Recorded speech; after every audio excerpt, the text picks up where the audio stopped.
శుక్లాంబరధరం విష్ణుం శశివర్ణం చతుర్భుజం ప్రసన్నవదనం ధ్యాయేత్ సర్వవిఘ్నోపశాంతయే. ఓం గం గణపతయే నమః. ఓం శ్రీమాత్రే నమః. ఓం శ్రీ గురుభ్యో నమః. ఓం శ్రీ మహాసరస్వత్యై నమో నమః. ఇప్పుడు మనం 1 మార్చ్ 2026 నుండి 31 మార్చ్ 2026 వరకు కూడా 12 రాసుల వారికి ఎలా ఉండబోతోందో ఇప్పుడు మనం తెలుసుకుందాం. దానికంటే ముందర ఏ రాశిలో ఏ గ్రహాలు ఉన్నాయో తెలుసుకుందామండి. 26th మార్చి నుండి శుక్రుడు వస్తున్నాడు. గురుడు మిథున రాశిలో ఉన్నాడు, వక్ర గతిలో ఉన్నాడు. కేతు సింహరాశిలో ఉన్నాడు. అలాగే రవి, బుధ, కుజ, శుక్ర, రాహువులు కుంభరాశిలో ఉన్నారు. అంతేకాకుండా శనీశ్వరుడు మీనరాశిలోను, శుక్రుడు 2వ తారీఖు నుండి 2 మార్చి నుండి శుక్రుడు ఉచ్చ స్థితిలో మీనరాశిలో ఉండబోతున్నాడు. బ్రహ్మాండం ఎగ్జాల్టేషన్కి వచ్చేస్తున్నాడు.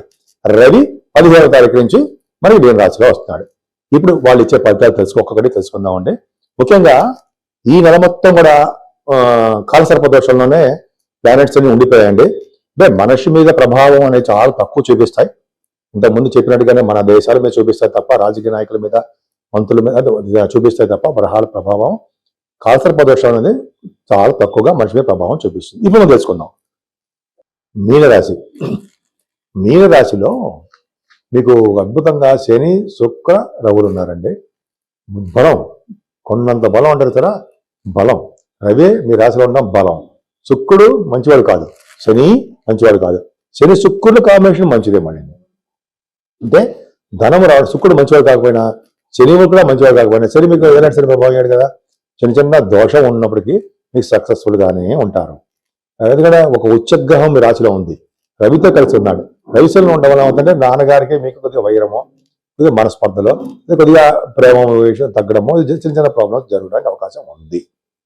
కానీ శుక్రుడు ద్వితీయంలోకి వస్తున్నాడండి. 26వ తారీఖు నుంచి మీ ఫైనాన్షియల్ స్టేటస్ కానీ, కుటుంబంలో వృద్ధి కానీ, లేకపోతే మీ బంధు ప్రీతి కానీ, మీ సినిమాల్లో అవకాశాలు కానీ 26వ తారీఖు నుంచి మీకు వస్తాయి. ఫుడ్ తినడం కానీ బాగుంటుంది.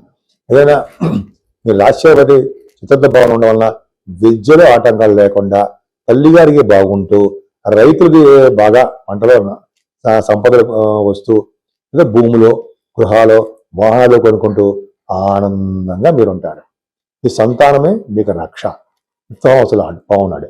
అంతేకాకుండా కేతు ప్రభావం వలన కూడా మీకు డబ్బులు రావడము, ధనం పెరగడము, అదృష్టం పెరగడము, ప్రతి పనులను కార్యదీక్ష, కార్యదక్షత కలిగి ఉండడం జరుగుతుంది. ఇంతకుముందు శని ఒకటి 7వ భావం చూస్తారు కాబట్టి ప్రాబ్లం ఉండేది. ఇప్పుడు 7వ భావాన్ని 3 గ్రహాలు చూస్తాయి కాబట్టి, 7వ బాగున్నాడు కాబట్టి వ్యయంలో ఉన్నాడు. ఈ బుధుడు 7వ వ్యయంలో కూడా foreign countries. So foreign countries వెళ్ళడము, సో డబ్బులు ఎక్కువ ఖర్చు పెట్టడము, మీ భార్య గారు కానీ భర్త గారు కానీ ఏదైనా కోరితే వాళ్ళ కోసం డబ్బులు ఎక్కువ ఖర్చు పెట్టడం జరుగుతుంది. గురుడు కూడా అష్టమ స్థానం చూడడం వలన సడన్ గెయిన్స్ ఉంటాయి. మీకు అష్టమ స్థానంలో సడన్ గెయిన్స్ ఎక్కువ. అంతేకాకుండా మీకు సేవకార్యం ఉండడము, లా రిలేటెడ్గా విజయం సాధించడానికి అవకాశాలు ఎక్కువ ఉన్నాయి. భాగ్యాధిపతి కుజుడు మీకు 12వ ఉన్నాడు. అంటే భాగ్యస్థానం బ్రహ్మాండం. అంటే ఫారిన్ కంట్రీస్ వెళ్ళడానికి ఇది ఒక అవకాశమే. 12వ భావంలో శుక్రుడు ఉన్న, కుజుడు కూడా ఉన్నాడు. అలాగే రవి, బుధులు, రాహువు. సో 12 భావాల కాంబినేషన్ వలన, ముఖ్యంగా కుజుడు వలన ఉన్నతమైనటువంటి చదువు కోసము విదేశాలు వెళ్తారు. అది డాక్టర్ అవ్వచ్చు, డాక్టర్ కోర్స్ అవ్వచ్చు, ఎండి, ఎంఎస్, స్టెప్ 3 అంటారు కదా, అంతా మాస్టర్స్ ఇన్ లా అదవచ్చు. ఇంజనీరింగ్, కుజబుధులు ఇంజనీరింగ్ విభాగము, మ్యాథమెటిక్స్ ఇవన్నీ చేయడానికి కోసం మీకు విదేశాలు వెళ్తారు, బాగా రాణిస్తారు. అంతేకాకుండా దశమస్థానాన్ని గురుడు చూస్తున్నాడు. దశమస్థానం చూస్తున్నాడంటే ముఖ్యంగా మీరు చేసిన ఉద్యోగాలు బాగా డెవలప్ అవుతారు. ప్రభుత్వ రంగ సంస్థలు పనిచేసే వారికి, విద్యా సంస్థలు పనిచేసే వారికి బాగా డెవలప్మెంట్స్ ఉంటాయి. ముఖ్యంగా వేదశాస్త్రము, ఆగమశాస్త్ర కవిత పండితులకి మంచి కాలం అని చెప్పచ్చు. గురు ప్రభావం దశమస్థానం బాగుంది కాబట్టి ఎక్కువగా అదృష్టము బాగా ఉంటుంది. 12వ భావంలో రవి, బుధ, కుశుక్ర, రాహులు ఉన్నారు. అమ్మ బాబోయ్ అనకండి. రవి, బుధులు 12వ భావం ఉన్నారంటే డబ్బు ఖర్చు పెట్టిస్తూ ఉంటారు. అది దైవ దర్శనం కోసము, దేవతారాధన కోసము, దేవుడి దర్శనం కోసమే డబ్బులు ఖర్చు పెడతారు. అలాగే డబ్బు ఖర్చు పెట్టడం తెలుసు, రవి, బుధుల వలన డబ్బు సంపాదించడం కూడా తెలుసు. అలాగే ఆడిటర్స్ గాను, డాక్టర్స్ గాను, డాక్టర్స్ ఆపరేషన్ చేయడం కోసము రోజు విదేశాలు వెళ్ళడానికి అవకాశాలు ఎక్కువ ఉంటాయి.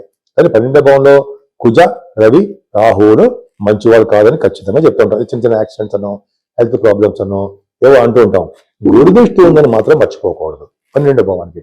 అంటే సర్వదా గురు అండర్లోనే ఈ 4 గ్రహాలు ఉన్నాయి కాబట్టి మీకు విదేశాలు వెళ్ళడానికి అలాగే మీ చేస్తున్న పనులు సక్సెస్ అవడానికి అవకాశాలు ఎక్కువ ఉన్నాయి. ఏమాత్రం బెంగపడాల్సిన అవసరం లేదు.